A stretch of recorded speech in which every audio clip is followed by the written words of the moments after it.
বন্ধুরা, নতুন একটা ভিডিও নিয়ে চলে এলাম তোমাদের কাছে।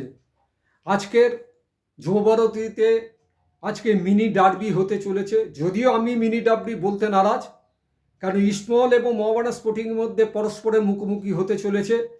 এই পরস্পরের মুখোমুখির মধ্যে দিয়ে যে লড়াই, যে টিমের যে অবস্থান দুটো ক্লাবের, সেই ক্লাবের অবস্থান দেখে মিনি ডার্বি বলতে পারবো না। এক, দু নম্বর হচ্ছে মিনি ডার্বির ক্ষেত্রে যে কোনো সমর্থকদের মধ্যে সে উন্মাদনা নেই, সেই অনুভূতি নেই, মাঠে ময়দানে পা দেওয়ার জন্য কেউ এগিয়ে নেই, আজকে মাঠও ভরবে না।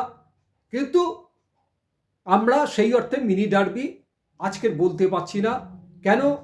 দুটো টিম আজ আইএসএলের শেষ তলানিতে এসে ঠেকেছে। তাহলে এখান থেকে আমরা কি পেতে পারি? এখান থেকে আমরা পেতে পারি, যদি আজকে দুটো টিমের কোচ যদি নতুন কোনো প্লেয়ার ইনক্লুশন করে, সংযোজন করে, যদি তাদের আজকে দেখে নেওয়ার একটা জায়গা থাকে, তাহলে সেখান থেকে আমরা কিছু আজকে নতুন কিছু দেখতে পারি। মোহামেডানের হচ্ছে রবি হাসদারকে আমরা আজকে দেখতে পারি, আমরা দেখতে পারি ইস্টবেঙ্গলের তন্ময়ের মতন ফুটবলকে, আমরা চাকু মান্ডিকে দেখতে পারি। যদিও আমরা বলছি দেখতে পারি, কিন্তু আদৌ এই দুই কোচ অস্কার বুজো এবং মেহরাজউদ্দিন তাদের কি দেখবে? আর যদি না দেখে, আমার প্রশ্ন, কবে আর দেখবে, কোন সময়ে দেখবে? এটাই হচ্ছে শেষ ভাইটাল সময়, এই সময় নতুন প্লেয়ারকে দেখা। কিন্তু আমার তো মনে হয় না যে আর দেখবে। কিন্তু অবশ্যই আমি আকাঙ্ক্ষা থাকবে আমার যে নতুন কিছু প্লেয়ারকে আজকের অন্তর্ভুক্ত করে তাদেরকে গেম টাইম দেবে, ম্যাচ টাইম দেবে, যাতে পরবর্তীকালে আমরা কিছু নতুন ছেলেকে আমরা দেখতে পারি। এই সাহস কি দুটো কোচ দেখাতে পারবে?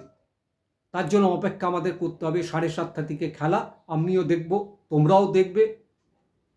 এর পরবর্তীকালে আমি চলে যাচ্ছি যে ইস্টবেঙ্গল একাদশে আজ কোন প্লেয়ারকে আজকে আমরা দেখতে পারি। ইস্টবেঙ্গলের গোলে গিল থাকছে, দুই সাইড ব্যাকে মোহাম্মদ রাকিব, প্রভাত লাকড়া, ডিফেন্সে তো ভঙ্গুর অবস্থা।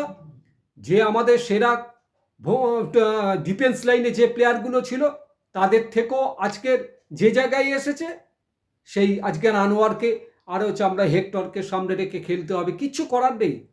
এত চোটজনিত প্লেয়ার, কোনো প্লেয়ারকে অস্কার বুঝে পাচ্ছে না। এই হচ্ছে ডিফেন্স লাইন।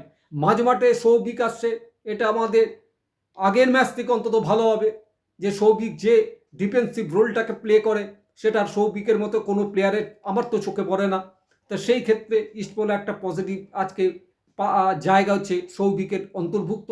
এছাড়া সাউল কেশপ, তাকে জোর করে খেলাতে হবে, কিছু করার নেই। সাউল কেশপকে কোচ বলছে যে 100% ফিট না।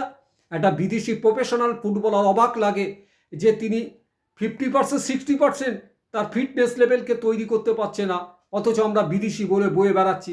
কিছু করার নেই, হাতে অপশান নেই। অস্কার বুজোকে সোহেল কেশপকে খেলাতে হবে। মহেশের অল্প বিস্তর চোট আছে, মহেশ হয়তো খেলবে। এবং আমাদের যেটা স্ট্রাইকিং ফোর্স লাইন, দিমিত্রিয়াসের সঙ্গে বিষ্ণু, রিচার্ড সেলি যে মাঠের বাইরে, এবং ডেভিডকেও আমরা দেখতে পারি।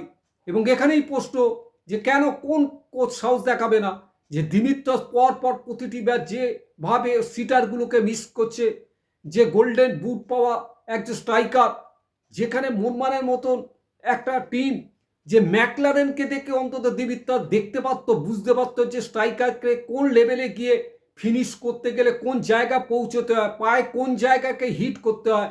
আজকে দিমিত্রিয়াস যেসব সিটার মিস করছে, তাহলে এই জায়গায় কেন অস্কার বুঝে সাহসিকতার পরিচয় দিতে পারছে না? যে দিমিত্রিয়াসকে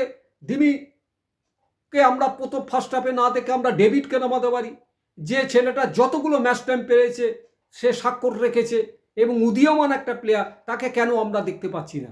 এই জায়গায় আমি বলবো যে আজকের কোচ যদি সাহসিকতার পরিচয় দেখাতে পারে, তাহলে হয়তো নতুন কিছু প্লেয়ার পাবে। এটাই হচ্ছে আমাদের লাভ, এটাই হচ্ছে পরবর্তীকালে ক্লাবের লাভের জায়গায় পৌঁছতে পারবে। আর এই খেলার থেকে নতুন কিছু পাওনা নেই। তেমনি মোহামেডানের ক্ষেত্রেও তাই। মোহামেডানে কেন রবি হাসদারের মতন প্লেয়ারকে স্ট্রাইকিং জোনে আজকে খেলাবে না? মোহামেডান আজকে কাসিমভকে পাচ্ছে না। তাহলে মোহামেডান এই জায়গায় নতুন প্লেয়ারকে আজকের অন্তর্ভুক্ত করে সেই জায়গায় দাঁড়িয়ে প্লেয়ারগুলোকে দেখে নিতে পারে। সেইটা কি দুই কোচ আজকে করতে পারবে? এটা আমাদের প্রশ্ন। এই সাহসিকতা আর কবে দেখাবে?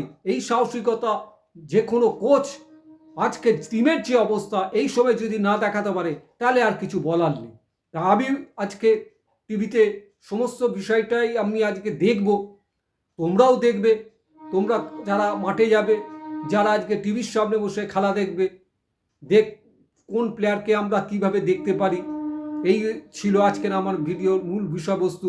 যাবার আগে তোমাদেরকে আরেকবার অনুরোধ করব যে এই চ্যানেলটাকে তোমরা যদি, আমার এই টপিকসটা তোমাদের হৃদয়ে যদি শুয়ে থাকে, তোমাদের যদি ভালো লাগে, তাহলে এই চ্যানেলটাকে তোমরা লাইক ও শেয়ার করতে ভুলো না। এখানেই আমি শেষ করছি।